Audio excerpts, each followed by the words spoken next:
Hello friends, welcome back to the channel. எல்லோரும் எப்படி இருக்கீங்க? நல்லா இருக்கீங்கன்னு நினைக்கிறேன். நானும் இங்கே நலமுங்க. ஸோ நம்ம நேஷனல் ஹைவே 66 கேரளா தமிழ்நாடு பார்டரில் இருந்து கன்னியாகுமரி வரைக்கும் இப்போ புதுசாக போட்டுட்ருக்கிறதுல ரொம்ப வருஷமாக போட்டுட்ருக்க ஒரு ரோடை பற்றி தான் ரிவ்யூ பார்க்க போகிறோம். ஸோ அதில் நம்ம வந்து 2 பார்ட்டாக முன்னாடியே நம்ம வந்து அப்லோட் பண்ணியிருக்கோம். இது வந்து 3rd பார்ட்டு. ஸோ இந்த லொக்கேஷன்ஸ் வரைக்கும் நம்ம வந்து போன பார்ட்டில் வந்து கவர் பண்ணியிருந்தோம். காப்புக்காடு அப்படின்ற ஒரு லொக்கேஷன் பக்கத்தில் வரைக்கும். ஸோ இந்த வீடியோ வந்து இந்த லொக்கேஷன்ஸ், அதாவது இந்த காப்புக்காடுன்ற பக்கத்தில் இருந்து நம்ம வந்து கண்டினியூஷன் ஆக போகுது. ஸோ வீடியோவை பார்ட் 1 பார்ட் 2 பார்க்காதவங்க கண்டிப்பாக போய் செக் பண்ணுங்கள். அந்த டிஸ்கிரிப்ஷனில் அதோட லிங்க்கும் கொடுக்குறேன். ஸோ போய் செக் பண்ணி பார்த்துக்கோங்க. ஸோ இன்றைக்கி நம்ம வீடியோவில் இந்த ரூட் தான் போகிறோம். ஸோ ஸ்ரீ கிருஷ்ணா டெம்பிள் முள்ளாஞ்சேரி, அதுக்கப்புறம் அப்படியே வந்தோன்னா நியூட்லி லார்ட் சிவன் டெம்பிள்னு ஒரு இடம் இருக்குது. ஸோ எனக்கும் நிறைய பேர் லாஸ்ட்டு வீடியோஸில் கமெண்ட் பண்ணியிருந்தீங்க இடத்தோட பேரெல்லாம் அப்படியே வீடியோவில் கொடுக்கலான்னு. ஸோ நெக்ஸ்ட் வீடியோவில் தான் நான் கொடுக்குறேன். ஏன்னா இந்த வீடியோ நான் முன்னாடியே கவரேஜ் பண்ணிட்டேன். கரெக்டான அந்த லொக்கேஷன்ஸில் வந்து மார்க் பண்ணல எந்தெந்த இடம் வருது அப்படின்றது. ஸோ எனக்கும் கிளியராக தெரியல. த்ரூ இந்த மேப்னால தான் நானே ஐடென்டிஃபை பண்ணுறேன் எந்தெந்த லொக்கேஷன்ஸ் அப்படின்னு சொல்லிட்டு. எனக்கும் அவ்வளோ தெரிஞ்ச இடங்கள் கிடையாது. இது பக்கத்தில் தெரியும், பட் ஆனால் இந்த அவ்வளோ கிளியராக தெரில. ஸோ இந்த ரோடு வந்து பார்த்திங்கன்னா நமக்கு வந்து கருங்கல் மார்த்தாண்டம் ரோடு வரைக்கும் நமக்கு வருது. ஸோ இங்கே வந்து ஒரு குளம் இருந்துச்சு. இதுக்கு இப்போ பார்த்தீங்கன்னா அந்த இடத்துல ஏதோ ஒரு பிரிட்ஜு கெட்டிகிட்டு இருக்க மாதிரியோ இல்லை கேஸ்டிங் பண்ணி வச்சுருக்க மாதிரியோ காட்டுது. ஸோ எல்லாமே எப்படி இருக்குது அப்படின்றது இந்த வீடியோவில் நம்ம வந்து லாஸ்ட் வரைக்கும் செக் பண்ணி பார்ப்போம். Stay tune. Full video continue பாருங்கள். லாஸ்ட் வரைக்கும் பெரிய பெரிய அப்டேட்ஸ்லாம் இருக்க போகுது இந்த வீடியோவில். ஸோ நம்ம லாஸ்ட் வீடியோவில் நம்ம இந்த லொக்கேஷன்ஸில் தான் நம்ம வந்து ஸ்டாப் பண்ணியிருந்தோம். இதுக்கு கொஞ்சம் முன்னாடி வரைக்கும் நம்ம போயிருந்தோம். ஸோ இதுலேருந்து நம்ம கண்டினியூஷன் பண்ணுறோம். ரோடு வந்து பார்த்திங்கன்னா மேக்ஸிமம் இந்த இடத்துலலாம் வந்து கொஞ்சம் ஒர்க் வந்து பண்ணிகிட்டு இருக்காங்க. அதாவது எங்கெல்லாம் அந்த பிரிட்ஜஸ் இருக்கோ அங்கெல்லாம் வந்து ஒர்க்கு நடந்துக்கிட்டு இருக்குது. மற்றபடி ரோடு ஒர்க் வந்து பார்த்திங்கன்னா கொஞ்சம் இடத்துல மண்ணெல்லாம் ஃபில் பண்ண வேண்டியது எங்கெல்லாம் இருக்கோ அங்கெல்லாம் மண் வந்து ஃபில் பண்ணிகிட்டு இருக்காங்க. ஒர்க்கு ரொம்ப ஸ்பீடாக ஸ்லோவான்னு கேட்டால் தெரில. ஏன்னா நம்ம வந்து சண்டே அன்றைக்கி தான் வந்திருக்கோம். ஆனால் முன்னாடி நம்ம ஒரு 8 months முன்னாடி ஒரு வீடியோ பண்ணியிருந்தோம்.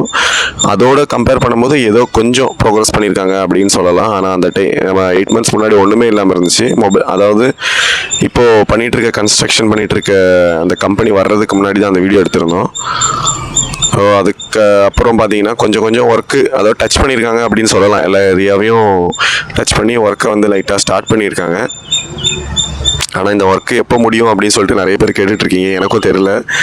என்னோட ஒரு கெஸ்ட்டில் பார்த்தீங்கன்னா இன்னும் ஒரு 1 year மினிமம் 1 yearலேருந்து 2 years வரைக்கும் மினிமம் எடுத்துருவாங்க. குறைஞ்சது எடுக்க வேண்டிய சான்ஸ் இருக்குது. அதாவது அஃபிஷியலி ஓப்பன் பண்ணுறதுக்கு இல்லை ஹெவி ப்ரெஷர் இருக்குது ஒரு ப்ராஜெக்ட்டுக்கு அப்படின்னா கூட சீக்கிரம் பண்ணுறதுக்கு சான்ஸ் இருக்குது. பட் ஆனால் பெரிய ஒரு ஒர்க்கு அப்படின்ற மாதிரிலாம் எனக்கு தெரியல.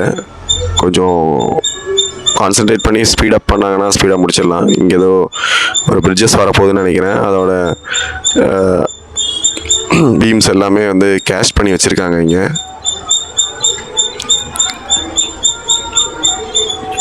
இங்கேயும் கொஞ்சம் ஒர்க்கு நடந்துகிட்ருக்குன்னு நினைக்கிறேன். எல்லாமே நிறைய இடத்துல நம்ம முன்னாடி பார்த்ததுலேயும் எங்கெல்லாம் இந்த கல்லுங்கள்லாம் பெரிய பெரிய பாறை கல்லுங்கள்லாம் இருக்கோ அதெல்லாம் உடச்சி அழகாக சிப்ஸ் மாதிரி ரெடி பண்ணிகிட்ருக்காங்க.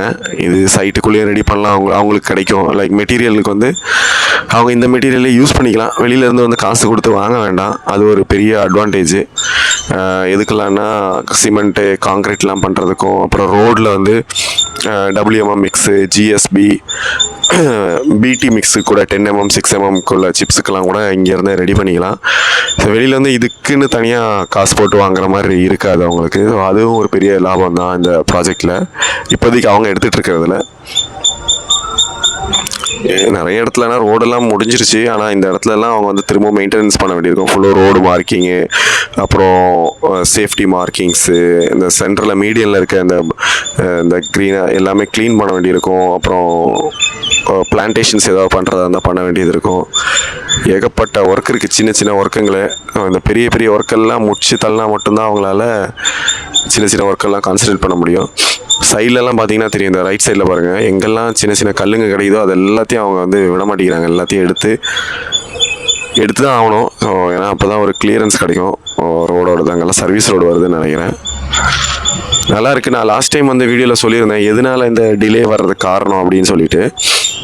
என்ன ஆகும்னா நம்ம ஒரு இந்த ப்ராஜெக்ட் வந்து எனக்கு தெரிஞ்சு 2015 ஒர்க் வந்து ஸ்டார்ட் பண்ணிட்டாங்க, அதை 10 வருஷத்துக்கு முன்னாடியே. அப்போ வந்து பார்த்திங்கன்னா அதுக்கு முன்னாடியே வந்து பார்த்திங்கன்னா இந்த ப்ராஜெக்டை பற்றி டீட்டெயில் ஸ்டடி பண்ணுவாங்க. அதாவது இந்த ரோடு எங்கே வரலாம், இந்த ரோடு பண்ணும்போது இந்த வருஷத்துக்கு நம்ம கன்ஸ்ட்ரக்ஷன் ஸ்டார்ட் பண்ணோன்னா எவ்வளோ அமௌண்ட் ஆகும், மெட்டீரியல்ஸ் எங்கேருந்து எடுக்கலாம், எவ்வளோ மெட்டீரியல்ஸ் தேவைப்படும், எவ்வளோ மேன் பவர் வரும், எல்லா டீட்டெயில்டுமே பண்ணிவிடுவாங்க ஒரு ப்ராஜெக்ட் தொடங்குறதுக்கு முன்னாடி. அதுக்கப்புறம் தான் அந்த டீட்டெயில்ஸ்லாம் வச்சுட்டு தான் ஒரு டெண்டர் ப்ராசஸிங்கே போவாங்க கவர்மெண்ட்லேருந்து. ஸோ இது நான் ஒரு டீட்டெயில்டாக சொல்லலை, பட் ஒரு பேசிக்கான ஒரு ப்ரொசீஜர் இதுதான். ஸோ அந்த டைம் என்ன ஆகும் அப்படின்னா, ஒரு 5 வருஷத்துக்கு முன்னாடி அவங்க சர்வே, அதுக்கப்புறம் லோக்கல் ஸ்டடீஸ் இதெல்லாம் பண்ணும்போது சின்ன சின்ன கிராஸ் ரோட்ஸ்லாம் இருக்குது பார்த்தீங்களா. இது வந்து க்ரீன்ஃபீல்டுனால இப்போ நம்ம ஏதாவது ஒரு பழைய ரோடோடு சேர்ந்தே போகிறோம் அப்படின்னா பிரச்சனை இல்லை. அந்த ரோட்டில் என்னெல்லாம் டெவலப்மெண்ட் இருக்கோ அதை நம்ம வந்து நம்ம புதிய பண்ண போகிற ப்ரொப்போசல்லையும் அந்த டெவலப்மெண்ட் பண்ணி போவாங்க. இந்த ரோடு வந்து முழுக்க புதுசாட்டு போகிற ஒரு ரோடு, அதாவது புதிய அலைன்மெண்ட்டு, க்ரீன்ஃபீல்டு ஹைவேன்னு கூட சொல்லலாம் இதை. ஸோ அப்படி போயிட்டு இருக்கும்போது என்னென்னா, இந்த ரோடை வந்து சின்ன சின்ன ரோடுங்க கிராஸ் ஆகும். இப்போ இந்த ஆட்டோ கட் ஆகுது பார்த்தீங்களா, இந்த மாதிரி சின்ன சின்ன ரோடுங்க வந்து கிராஸ் ஆகி போகும்.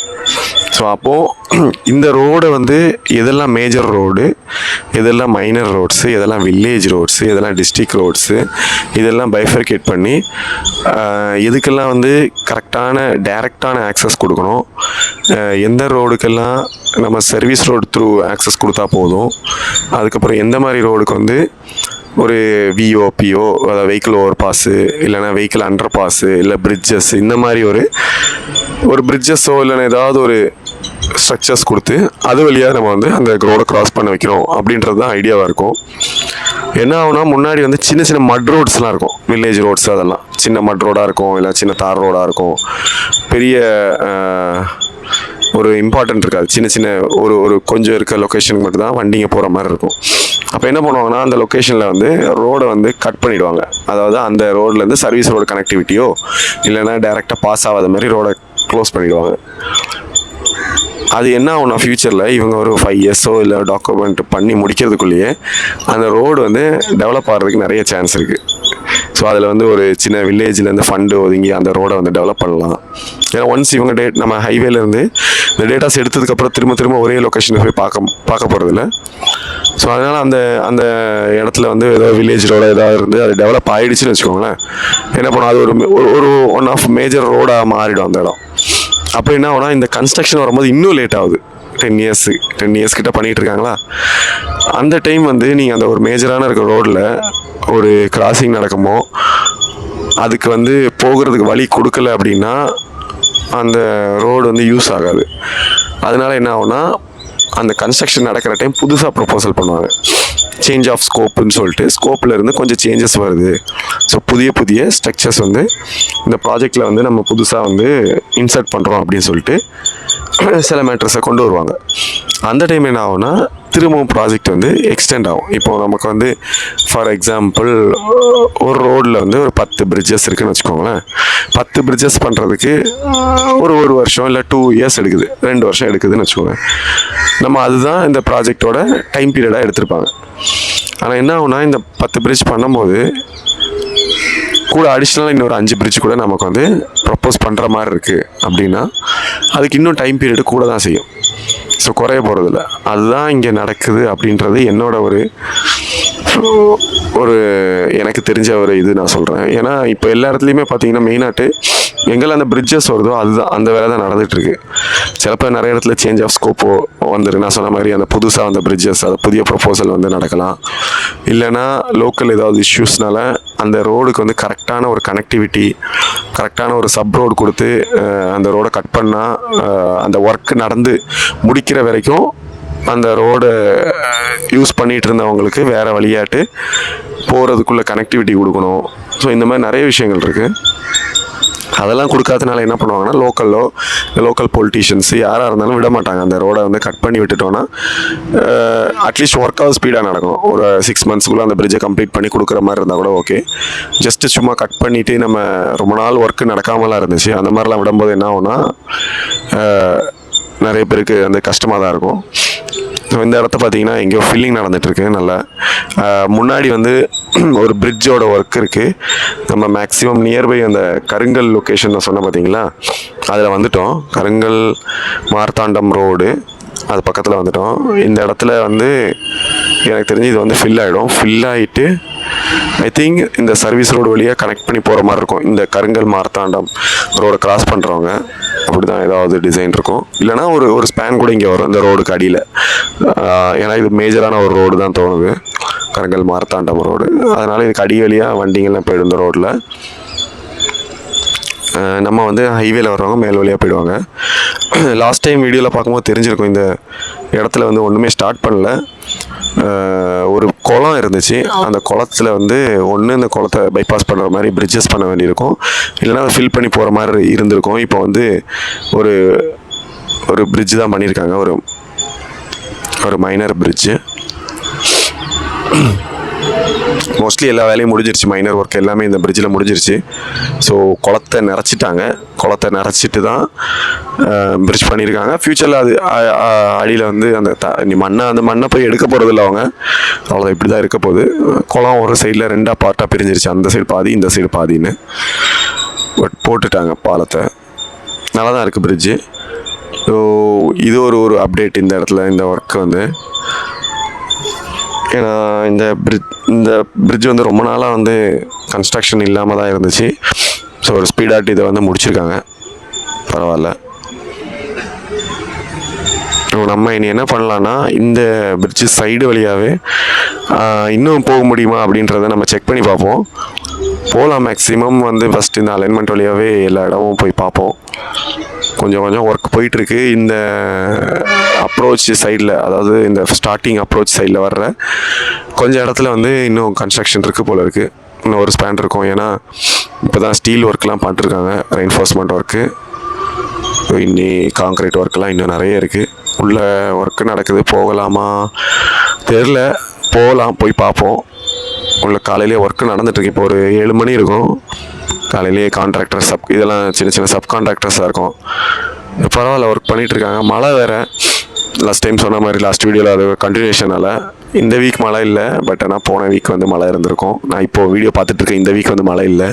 ஸோ இருந்தாலும் நான் நினச்சேன் இந்த வீடியோ போன இதுலேயே ரெக்கார்ட் பண்ணது, பட் என்னால் எடிட் பண்ண முடியல, அதான் சிறிதளவு லேட் ஆகிடுச்சு. நீ அப்டேட்ஸ் வந்து கண்டிப்பாக கண்டினியூஷனாக இருக்கும். மேக்ஸிமம் வீக் எண்டில் மட்டும் இல்லாமல் வீக் நடுவுலையும் நான் வந்து வீடியோஸ், இந்த ஹைவே வீடியோஸ் அப்லோட் பண்ணுறதுக்கு ட்ரை பண்ணுறேன். ஸோ நம்ம வீடியோ பார்த்துட்ருக்கவங்க சேனலுக்கு மட்டும் புதுசாக இருந்தீங்கன்னா லைக் பண்ணி ஷேர் பண்ணி சப்ஸ்கிரைப் பண்ணி விட்ருங்க. மெயினாட்டு வீடியோ முன்னாடி இருந்தே நம்ம சேனலை வந்து சப்ஸ்கிரைப் பண்ணி வச்சுருக்கீங்கன்னா இந்த வீடியோவுக்கு லைக் பண்ணி விட்ருங்க. அதே மாதிரி நம்ம நிறைய ஃபிட்னஸ் பற்றி உள்ள நிறைய சேலஞ்ச் வீடியோஸ்லாம் போட்டுட்ருக்கோம். அதுக்கும் கொஞ்சம் சப்போர்ட் பண்ணுங்கள். வீடியோஸ் பாருங்கள், லைக் பண்ணுங்கள், ஃப்ரெண்ட்ஸுக்கெலாம் ஷேர் பண்ணுங்கள். ஸோ அடுத்து வந்து இடம் வந்து பார்த்திங்கன்னா, அந்த பிரிட்ஜை தாண்டி வந்துட்டோம். இங்கே வந்து ஃபுல்லும் ஃபில்லிங் ஏரியா தான். முன்னாடி நமக்கு வந்து இங்கே போகவே முடியாமல் இருந்துச்சு. என்னென்னா அக்ரிகல்ச்சர் ஏரியா மாதிரி இருந்துச்சு கொஞ்சம். ஸோ சைட்லலாம் வாழைங்க அதெல்லாம் இருக்குது. நடுவில் வந்து நமக்கு அழகாக மண்ணை போட்டு அடித்து ஃபில் பண்ணிட்டாங்க எல்லா இடத்தையுமே. லெஃப்ட் சைடில் எல்லா இடத்துலையுமே கல்லுங்க உடச்சி நொறுக்கி வச்சுருக்காங்க. எல்லாத்தையும் கல்லை போட்டு அவங்களோட கன்ஸ்ட்ரக்ஷனுக்கு யூஸ் பண்ணுறதுக்கு. இங்கே சர்வீஸ் ரோடோடு வரும்னு நினைக்கிறேன். ஏன்னா கருங்கல் மார்த்தாண்டம் ரோட்லேருந்து சர்வீஸ் ரோடு இருக்கும், சைடில் சர்வீஸ் ரோடு இருக்கும்னு நான் நினைக்கிறேன். இவங்க ஃபில் பண்ணியிருக்கிறது பார்க்கும்போது அப்படி தான் தோணுது. ஸோ கீழே சர்வீஸ் ரோடும், மேலே வந்து கேரேஜ் வேயும். இப்போ இந்த மழை இருக்கனால அவ்வளோ மண் வேலை வந்து நடக்கலைன்னு நினைக்கிறேன். இல்லைனா காலையிலே அதுவும் ஒர்க்கும் நடந்துடும். தண்ணி ஒழுகி போயிருக்கிறது தெரியும் உங்களுக்கு மண் இதை பார்க்கும்போது. லெஃப்ட் சைடில் வந்து மண் கொட்டியிருக்காங்க இன்னும் லெவல் பண்ணுறதுக்கு. அப்போது இந்த இடத்துல வந்து இன்னும் ஹைட்டாகும்னு நினைக்கிறேன். இன்னும் மண் ஹைட்டாக வர்றதுக்கு நிறைய சான்சஸ் இருக்குது. முன்னாடி பார்த்திங்கன்னா நமக்கு ஏதோ ஒரு பிரிட்ஜு தெரியுது, அங்கேயும் ஏதோ பிரிட்ஜு ஒர்க்கு போயிட்டுருக்கு. மேக்ஸிமம் நம்ம போயிட்டுருக்கோம், முன்னாடி போய் பார்ப்போம் அங்கே என்ன ஒர்க் நடந்துகிட்ருக்குன்னு. ஏதோ ஒரு காங்க்ரீட்டு புல் பண்ணுற ஒரு மிஷினும் இருக்குது, பூம் பிளேஸரும். ஸோ காங்க்ரீட் ஒர்க்கும் நடந்துகிட்ருக்குன்னு நினைக்கிறேன். காலையிலேயே போய் பார்ப்போம் என்ன ஒர்க்கு என்ன நடக்குதுன்னு. மேஜரான ஒர்க்காக தான் இருக்கும். அதனால தான் அந்த அந்த ஒரு மிஷினை வந்து யூஸ் பண்ணுறாங்க. நிறைய அதாவது பெரிய அளவில் உள்ள குவான்டிட்டி காங்கிரீட்டை போகிறதா இருந்தால் அந்த மிஷினை வந்து யூஸ் பண்ணுவாங்க. ப்ளஸ் ஹைட்டான லொக்கேஷன்ஸ் எங்கேயாவது இருந்தால் கீழேருந்து பம்ப் பண்ணிவிட்டு விட்டால் போதும், மேலே வழியாக போயிட்டு எவ்வளோ ஹைட்டாக இருந்தாலும் அங்கே அந்த மேலே ஒரு இது மாதிரி தெரியுது பார்த்தீங்கன்னா, ஸ்ட்ரா மாதிரி ஸ்ட்ரைட்டாக பார்த்தீங்கன்னா தெரியும், ஸ்ட்ரா மாதிரி தெரியும். ஸோ அது வழியாக வந்து காங்கிரீட் போய் விழுந்துடும். பக்கத்தில் போய் பார்ப்போம் எப்படி இருக்குன்னு. ஃபுல் மழைனால மண்ணுகள் சறுக்குது வண்டியில், அப்படி ரொம்ப ஸ்கிட் ஆகிற மாதிரியே இருக்குது. அதனால தான் பொறுமையாக ஓட்டி போயிட்டுருக்கேன். ஆனால் இந்த இடத்துலலாம் இப்போது இனி இவ்வளோ பெருசாக ஹை ஃபில்லிங் பண்ணுறாங்கன்னா 2 சைடு ட்ரெயின்லலாம் நல்ல, அதாவது சர்வீஸ் ரோட்லலாம் நல்ல ட்ரைனேஜ் ஒர்க்லாம் கொடுக்கணும். ஸோ இங்கேருந்து பார்த்தீங்கன்னா நம்மளால் நேராக போக முடியாது, ஏன்னா அங்கே அந்த பிரிட்ஜ் இருக்குது, க்ளோஸ் ஆகிருக்கு. லெஃப்ட் சைடில் போகலாமா அப்படின்னு பார்த்தா லெஃப்ட் சைடில் ஒரு ஆள் நடந்து போயிட்டுருக்காங்க, ஆனால் அங்கே வண்டி ஏறாதுன்னு நினைக்கிறேன். கீழேருந்து பார்த்தா சர்வீஸ் ரோடு இருக்கும் தான் நினைக்கிறேன். இங்கேருந்து மேலே ஏறி போகிற மாதிரி இருக்கும். நம்ம அந்த கருங்கல்லேருந்து கனெக்ட் பண்ணி, கருங்கல் மார்த்தான ரோட்லேருந்து வந்தால் பார்த்தீங்களா அங்கே கனெக்ட் பண்ணியிருக்கோம். நான் முன்னாடி சொல்லியிருந்தேன் பார்த்தீங்களா அந்த ஸ்ட்ரா மாதிரி இருந்தது, அதுதான் அந்த காங்கிரீட்டை புல் பண்ணுற மிஷினு. ஸோ மேலே ஏதோ ஸ்லாபில் ஒர்க் போயிட்டுருக்கு பிரிட்ஜோட மேலே டாப்பில். சரி நம்ம பார்த்தேன் கொஞ்சம் கிட்ட போய், ஆனால் என்னால் அந்த சென்ட்ரல் வழியாக போக முடியாது, மெயினான ரோடு வழியாக. ரைட் சைடில் இருக்க சர்வீஸ் ரோடு வழியாக நான் போய் பார்ப்போம். எல்லா இடத்துலையுமே தண்ணி போய் என்ன இருக்குன்னா ஒரு மாதிரியாக கட்டாக இருக்குது எல்லா மண்ணுங்களும். அதனால் வண்டியில் போகிறதுக்கு கொஞ்சம் ரிஸ்கியாக இருக்குது. கல்லுகள்லாம் வேறு இருக்கா, ஸ்கிட் ஆகிடுமோன்னு பயமாக இருக்குது. ஏன்னா உளுந்து வரணுன்னா நம்மளை தூக்கி விடுறது கூட ஆள் கிடையாது, நானே தான் எந்திரிச்சு போக வேண்டியது இருக்கும். அதனால் ஃபஸ்ட்டு சேஃப்டி முக்கியம், பொறுமையாக பார்த்து போவோம். கட் பண்ணிட்டாங்க. இங்கே சைடில் உள்ள அந்த ப்ரொடெக்ஷன் ஒர்க்கெல்லாம் இருக்குது. ஒரு சைடில் வந்து ஒரு ஒர்க் முடிச்சிட்டாங்க போல இருக்குது. ரைட் சைடில் வந்து காங்கிரீட் வால் ப்ரொடெக்ஷன்லாம், லெஃப்ட் சைடில் இன்னும் பண்ண வேண்டியிருக்கு. அதெல்லாம் மேக்ஸிமம் கட் பண்ண உடனே சீக்கிரம் பண்ணுறது நல்லது. இந்த மழை டைம்லலாம் ஏதாவது லேண்ட்ஸ்லைடு அது மாதிரிலாம் வர்றதுக்கு சான்ஸ் இருக்குது. பண்ணியிருக்காங்க லெஃப்ட் சைட்லேயும் கொஞ்சம் இடத்துல காங்கிரீட் இது பண்ணியிருக்காங்க. அது எப்படின்னா சாயில் நீலிங் பண்ணுவாங்க. சாயிலுக்குள்ளே வந்து ட்ரில் பண்ணி அந்த ஸ்லோப்பாக இருக்குது பார்த்தீங்கன்னா, அந்த இடத்துல ட்ரில் பண்ணி உள்ளே வந்து சம் ராட் இருக்கும், ராடை உள்ளே இன்சர்ட் பண்ணி அதுக்குள்ளே காங்கிரீட் கிரவுட்டை வந்து உள்ளே புஷ் பண்ணிவிட்டு லாக் பண்ணிவிடுவாங்க. அப்போ வந்து சாயிலோட தன்மை வந்து கொஞ்சம் கூட ஸ்ட்ராங் ஆகிடும். ஸ்லோப்பு அதாவது தண்ணி வந்தாலும் அப்படியே சரிஞ்சிடாது மண், அதுக்கேற்றது தான். ஆனால் மேலே ஏறி வர்றது எனக்கு இப்போ பயங்கர ஒரு ரிஸ்கியாக இருக்குது இந்த இடத்துல. நீங்கள் பார்க்குறதுக்கு எப்படி இருக்குன்னு தெரில வீடியோவில், ஏன்னா லெஃப்ட் சைடில் ஒன்றும் இல்லை, ரைட் சைட்லேயும் மண் உள்ள இடம் தான். அப்படியே ஏறி வந்துட்டுருக்கேன். எவ்வளோ தூரம் போக முடியுமா தெரில, கஷ்டம்தான். எட்டி பார்ப்போம் கொஞ்சம் தூரம் கூட, முடியாதுன்னு நினைக்கிறேங்க. முன்னாடி பார்த்தேன் அங்கே க்ளோஸ் ஆகிருக்கு, அதுக்கு மேலே போக முடியாது. ஸோ இதான் அந்த இடம். ஃபுல்லும் பார்த்தீங்கன்னா ஒர்க் நடந்துகிட்ருக்கு. இந்த இடத்துலலாம் முன்னாடி ஒன்றுமே இல்லாமல் இருந்துச்சு, இப்போ தான் எல்லாம் கட் பண்ணி தச்சு நவுத்திட்டுருக்காங்க. காங்கிரீட் ஒர்க்கு காலையிலேயே போயிட்டுருக்கு, சூப்பரு. நம்மளால் இந்த ரோடை இன்னி கண்டினியூ பண்ணி போக முடியாது. இனி என்ன பண்ணணும்னா நம்ம வந்த வழியாக பின்னாடி வழியாக போய் அடுத்த கனெக்டிவிட்டி தான் பண்ணுற மாதிரி இருக்கும். ஸோ நான் கிளம்பிட்டேன் அடுத்த கனெக்டிவிட்டி போகிறதுக்கு. அந்த வீடியோ வந்து நீங்கள் வந்து நெக்ஸ்ட்டு எபிசோடில் பார்க்குற மாதிரி இருக்கும். ஏன்னா என்னால் கண்டினியூஷனாக அவ்வளோ லென்த்தி வீடியோ அப்லோட் பண்ண முடியாது, பார்க்குறவங்களுக்கும் வந்து போர் அடிக்கும். ஸோ இந்த வீடியோ வந்து பாருங்கள். இந்த வீடியோ பிடிச்சிருந்ததுன்னா லைக் பண்ணுங்கள். வேறு ஏதாவது இந்த வீடியோஸில் வந்து அப்டேட் பண்ணுவோம், உங்களுக்கு வந்து டீட்டெயில்ஸ் வேறு ஏதாவது டீட்டெயில்ஸ் அப்டேட் பண்ணணும் அப்படின்னா கமெண்ட் செக்ஷனில் கமெண்ட் பண்ணுங்கள். ஸோ வேறு உங்களுக்கு உள்ள தேவைப்பட்ட ஐட்டங்களை நம்ம வந்து இந்த வீடியோஸில் வந்து சேர்த்துருவோம். ஸோ ஃபைனலி நம்ம வந்து நெக்ஸ்ட்டு பார்ட் 3 வந்து கன்ஃபார்மாக முடிச்சிட்டோம். நெக்ஸ்ட் வீடியோவில் அடுத்த செக்ஷனில் இருக்க அப்டேட்ஸ் எல்லாமே நம்ம அடுத்தடுத்த வீடியோஸில் வந்து பார்ப்போம். Stay tune.